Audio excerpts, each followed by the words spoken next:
শেখ হাসিনারে শাস্তি দেওয়ার জন্য 54 বছরের ইতিহাসে একটা অবৈধ মামলা, একটা শ্রেষ্ঠজনক এই মামলাই নাই। না সরকার তো না বিষয়টা তো এই মামলাই নাই। এই মামলার যে ইনগ্রেডিয়েন্টস, সেই ইনগ্রেডিয়েন্টস অনুযায়ী এ মামলা হতেই পারে না।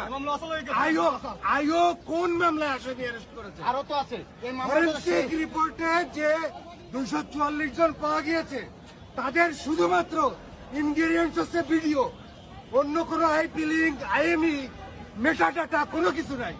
তাহলে হুয়ার দে আসামি, তাহলে কিভাবে আসামি? আরো তো বিষয় আছে যে এই সরকার উৎখাতের জন্য সেই সরকার কি আছে? মামলাটা হয়েছে তত্ত্বাবধায়ক সরকারের বিপক্ষে।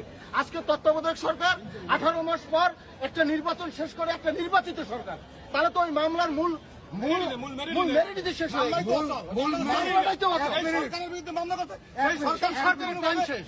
এই মামলার অভিযোগের উপাদান, এই মামলার অভিযোগের উপাদান আর ওরই গর্বে ধারা চাইছে রাষ্ট্রদ্রোহী। অভিযোগ হচ্ছে আপনার সাইবার ক্রাইম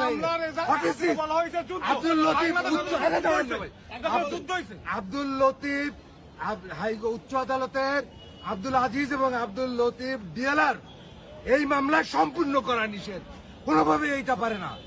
এবং বাদীর অপরাধ প্রমাণ করতে হবে। বাদী কি অপরাধ প্রমাণ করেছে? এইখানে বাদীর অপরাধ প্রমাণ করতে হবে। আসামির বিরুদ্ধে যে অভিযোগ, সেটা বাদীর প্রমাণ করতে হবে। বাদী তো এই মামলার বাদীই নাই। এই মামলার বাদী উনি এখন নাই। এই মামলার মূল ইনগ্রেডিয়েন্টস মিস্টেক। আরো তো একটা বিষয় এই মামলার আর্জিতে যে 151 যে রাষ্ট্রদ্রোহী মামলা বাংলাদেশের বিরুদ্ধে যুদ্ধ ঘোষণা করতে হবে, তা কোন আসামি বাংলাদেশের বিরুদ্ধে যুদ্ধ করছে? দেশের মধ্যে কোন যুদ্ধ উপাদান আছে? যুদ্ধ হয় বহিঃশত্রুর বিরুদ্ধে, অন্য রাষ্ট্রের বিরুদ্ধে। বাংলাদেশের মানুষ বাংলাদেশের মধ্যে ওই কি যুদ্ধ করলো? মামলার মধ্যে নাই। মামলা কার্যত অচল। এই মামলাতে সরকারের বিরুদ্ধে বলা হয়েছে সেই সরকার সুষ্ঠুভাবে একটা নির্বাচন দিয়ে সেই সরকার বাদী কোনো আলামত উদ্ধার করে না। কার্যত অচল, এই মামলা চলে না। বাদী একটা যুদ্ধ বলতে গেলে যুদ্ধ বলতে গেলে বস্তুগত উপাদান লাগে। এই 121 ক 124 হচ্ছে সশরীরে যুদ্ধ করা লাগবে। কোন ঊর্ধ্বতন কর্মকর্তা প্রেসিডেন্টকে গায়ে হাত দিতে হবে, টাচ করতে হবে। বাদী এই মামলায় কোন ইনগ্রেডিয়েন্টস, আলামত উদ্ধার করে নাই। তাহলে কিভাবে এটা প্রমাণ হইল?